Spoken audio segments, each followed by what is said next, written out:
நம்ம எல்லாரும் ஹாரர் படம்னா உடனே ஜம்ப் ஸ்கேரு, கோஸ்ட், பிளட் இதுதான் நினைப்போம். ஆனால் சில படங்கள் அப்படி இல்லை. அவள் சத்தமாக பயமுறுத்தாது, ஆனால் மெதுவாக நம்ம மனசுக்குள்ளே புகுந்து ஒரு அன்னீசியான ஃபீலிங்கை கொடுத்து படம் முடிஞ்ச பிறகு நம்மளை விடாமல் டிஸ்டர்ப் பண்ணிக்கிட்டே இருக்கும்.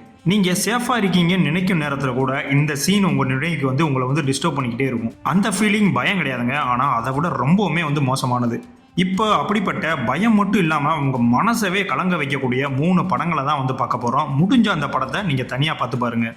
இதில் நான் ஃபஸ்ட்டு உங்களுக்கு சொல்ல போகிற படம் ஒரு தாய் சவுத் கொரியன் படமாக ரிலீஸ் ஆன படம். படம் பேர் என்னன்னு பார்க்கறதுக்கு முன்னாடி படத்தினுடைய ஸ்டோரி என்னன்றதை பார்த்துருவோம். படத்தில் நிம் அப்படின்ற ஒரு கேரக்டர் காட்டப்படுது. இவங்க எப்படின்னா, இவங்க கிட்ட தீராத நோய் இருந்தாலும் உடனே தீர்த்துருவாங்க. ஒரு பேய் பிடிச்சா கூட அவங்க ஓட்டிடுவாங்க. அவங்க உடம்புல இருக்கிறது பேயா இல்லை கடவுளா இல்லை மிருகமா, அந்த மாதிரி எந்த ஒரு விஷயமா இருந்தாலும் நேரம் அந்த நிம்முக்கிட்ட தான் கொண்டு போவாங்க. இவங்க அவங்களுக்கு இருக்கிற சக்தியை வச்சு இவங்க கண்டுபிடிச்சிருவாங்க. இவங்களுக்கு எப்படி அந்த சக்தியெல்லாம் கிடைக்குது அப்படின்ற மாதிரி நீங்கள் யோசிக்கும் போது, பாயன் அப்படின்ற ஒரு கடவுள் அவங்க மேலே தான், அதாவது அவங்க குடும்பத்தில் வம்சாவளியாக அந்த சாமி இறங்கிட்டு இருக்கு. ஸோ அந்த பவரை வச்சு தான் இவங்க இதெல்லாம் கண்டுபிடிக்கிறாங்க, செய்கிறாங்க அப்படின்ற மாதிரியும் ஒரு விஷயங்கள் காட்டப்படுது.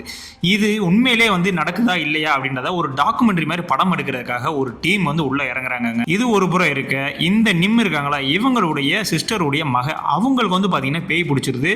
அது பேயின்னு மட்டும் சொல்ல முடியாது, கிட்டத்தட்ட மிருகம் அதுன்னு சொல்லிட்டு எல்லாமே பிடிச்சிருதுங்க. அவங்களுடைய ஆக்டிவிட்டியே பார்த்தீங்கன்னா ரொம்பவுமே பார்த்தீங்கன்னா ஒரு அன்யூஷுவலா இருக்கு. இதெல்லாம் பார்த்துட்டு அவங்களுடைய சிஸ்டர் பொறுக்க முடியாம நிம்மு கிட்ட கூட்டு வராங்க. இந்த மாதிரி இப்படி ஆயிடுச்சு, இவங்களுக்கு பேய் ஓட்டணும் அப்படின்ற மாதிரி கொண்டு வராங்க.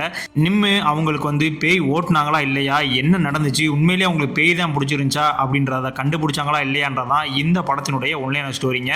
இந்த படத்தை பொறுத்த வரைக்கும் ஒரு ரியலிஸ்டிக் ஹாரர் ஃபிலிம் பார்க்கணும் அப்படின்னா கண்டிப்பா அந்த படத்தை ட்ரை பண்ணுங்க. இந்த படத்தினுடைய பெயர் தி மீடியம். இந்த படம் 2021 ரிலீஸ் பண்ணாங்க. இந்த படத்தினுடைய மிகப்பெரிய ஒரு பாசிட்டிவ், இந்த படம் ஒரு ரியலிஸ்டிக்கான ஒரு ஹாரர் ஃபீலை உங்களுக்குள்ள கொண்டு வரும். இது கிட்டத்தட்ட ஒரு ஃபன் ஃபுட்டேஜ் படம் தான். அதேவே ஒரு டாக்குமெண்ட்ரி ஸ்டைலில் எடுத்திருப்பாங்க.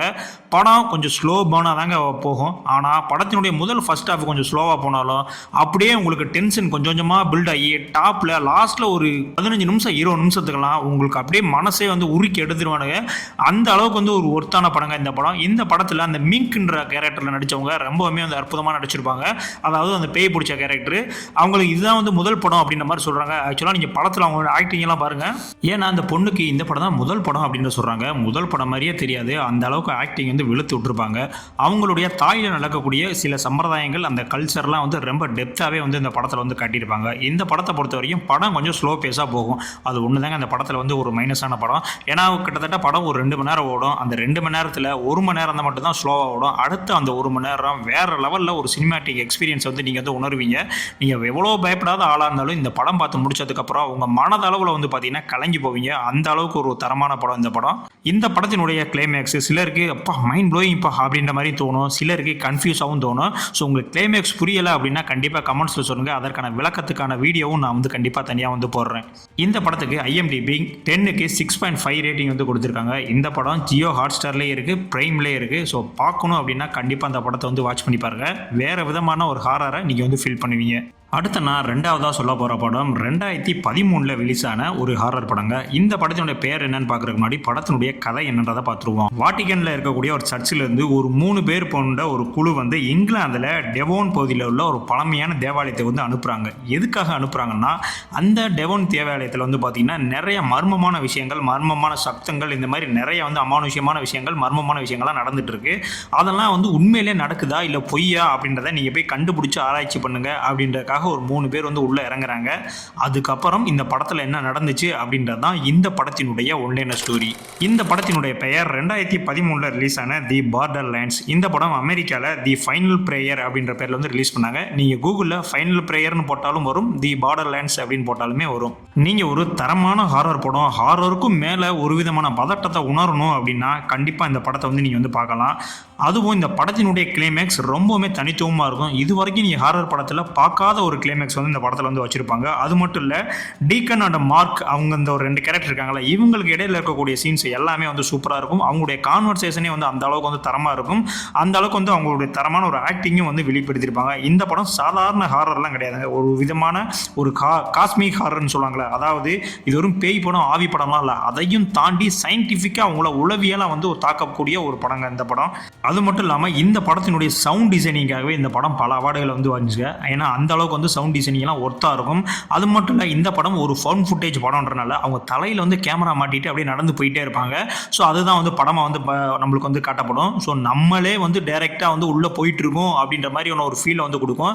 நான் சொன்னல அந்த சவுண்ட் டிசைனிங், ஸோ அதில் கொடுக்கக்கூடிய சின்ன சின்ன விஷயம் கூட, ஒரு டோர் திறக்கிற சவுண்டு கூட நம்மளை வேற விதமான பயத்தை வந்து உண்டாக்குங்க இந்த படம். அந்த சர்ச்சுக்குள்ளே அவங்க 2 பேரும் உள்ளே போகும்போதே வந்து நம்மளுக்கு வந்து ஒரு பதட்டம் வந்து நம்மளுக்கு வந்து தொத்திக்கணும். ஐயோ நம்ம தான் உள்ளே போயிட்டு இருக்கோம், நம்மளுக்கு ஏதோ ஆக போதோ அப்படின்ற மாதிரியான ஒரு பதட்டத்தை ஆரம்பத்துலேருந்தே உங்களுக்கு வந்து கொண்டு வந்துடுவாங்க. அதுதான் இந்த படத்தினுடைய ஒரு மிகப்பெரிய வெற்றி நான் சொல்வேன். சில பேருக்கு வந்து பார்த்தீங்கன்னா அந்த ஃபவுண்ட் ஃபுட்டேஜ் படம்லாம் பிடிக்காது, என்னப்பா ஷேக் ஆகிட்டே இருக்குது கேமரா அப்படின்ற மாதிரிலாம் தோணல. ஸோ அவங்களாம் இந்த படத்தை வந்து அவாய்ட் பண்ணிடுங்க. மற்றபடி இதெல்லாம் நான் பார்ப்பேன் ப்ரோ அப்படின்னா கண்டிப்பாக அந்த படத்தை வந்து ட்ரை பண்ணி பாருங்கள்.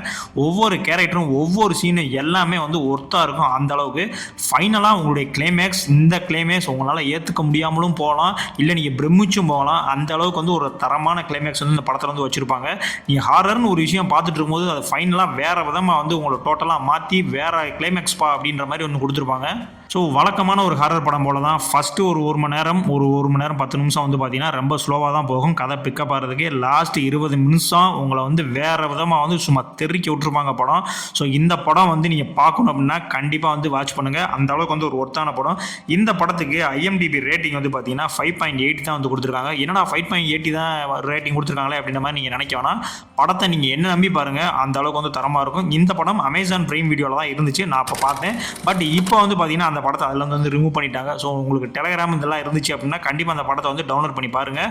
ஸோ நீங்கள் வேறு விதமான ஒரு ஹாரர் படத்தை பார்க்க போகிறீங்க அப்படின்றத மனசில் வச்சுக்கிட்டே இந்த படத்தை வந்து பாருங்கள். அடுத்து நம்ம ஃபைனலாக பார்க்க போகிற படம் 2018 ரிலீஸ் ஆன ஒரு படங்க. முதல் அந்த படத்தினுடைய ஒன்லைன் ஸ்டோரி என்ன அப்படின்றத வந்து பார்த்துருவோம். படத்தில் ஃப்ளிப் அப்படின்ற ஒரு கேரக்டர் வந்து காட்டப்படுது. இவர் வந்து ஒரு பொம்மலாட்டம் பண்ணக்கூடிய ஒரு ஆளாக வந்து இருக்கார். திடீர்னு தன்னுடைய சொந்த ஊருக்கு, தன்னுடைய சின்ன வயசில் வாழ்ந்த அவருடைய ஊருக்கு வந்து கையில் ஒரு பையோட வந்து அந்த வீட்டுக்கு வந்து போகணும்னு முடிவு பண்ணுறாரு. அங்கேயும் போகிறாருங்க. அந்த பையில் வந்து என்ன இருக்குது அப்படின்னு பார்த்தீங்கன்னா ஒரு பொம்மை மாதிரி இருக்கும். அந்த பொம்மை ஒரு சிலந்தி மாதிரி இருக்கும். அந்த சிலந்தியினுடைய தலை வந்து பார்த்தீங்கன்னா ஒரு மனித உறவில் வந்து இருக்குங்க. அந்த பையில் இருக்கக்கூடிய அந்த பொம்மை இருக்குல்ல, அதை எத்தனை தடவை அவர் வந்து கீழே தூக்கி போட்டாலும் திரும்ப அது அவர்கிட்டயே வந்து சேர்ந்துருங்க. உண்மையிலேயே வந்து இவர் யார், எதுக்காக வந்து அவருடைய பழைய வீட்டுக்கு வந்து போகிறாரு, இவருடைய பாஸ்ட்டில் இவருக்கு என்னெல்லாம் நடந்துருச்சு, எதுக்கு அந்த சிலந்தி பொம்மை திரும்ப இவர்கிட்டே வருது அப்படின்றது தான் இந்த படத்தினுடைய இந்த ஒன்லைன ஸ்டோரிங்க. இந்த படத்தினுடைய பெயர் என்ன அப்படின்னு பார்த்தீங்கன்னா 2018 ரிலீஸ் ஆன பாஷம்.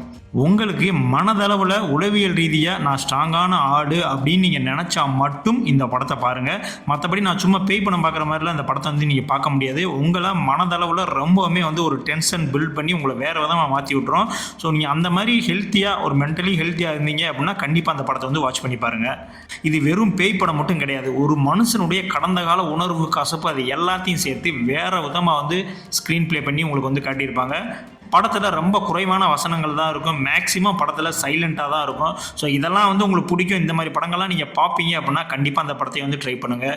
நான் ஆல்ரெடி வந்து மன அழுத்தத்தில் இருக்கேன் ப்ரோ அப்படின்னா கண்டிப்பாக அந்த படத்தை வந்து அவாய்ட் பண்ணிடுங்க. இது உங்களுக்கான படம் கிடையாது.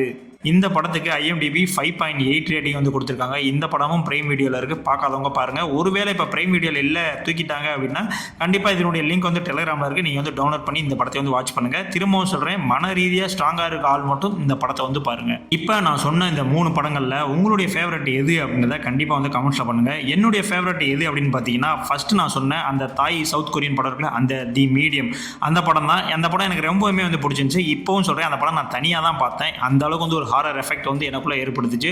ஸோ இந்த வீடியோ பிடிச்சிருந்துச்சுன்னா நம்மளுடைய சேனலை சப்ஸ்கிரைப் பண்ண மறந்துடாதீங்க. முடிஞ்ச அளவுக்கு நம்மளுடைய வீடியோ பிடிச்சிருந்துச்சு அப்படின்னா எல்லாத்துக்கும் வந்து ஷேர் பண்ணுங்கள். ஸோ இதே மாதிரியான அடுத்த ஒரு வீடியோவில் உங்களை வந்து நான் சந்திக்கிறேன். நன்றி.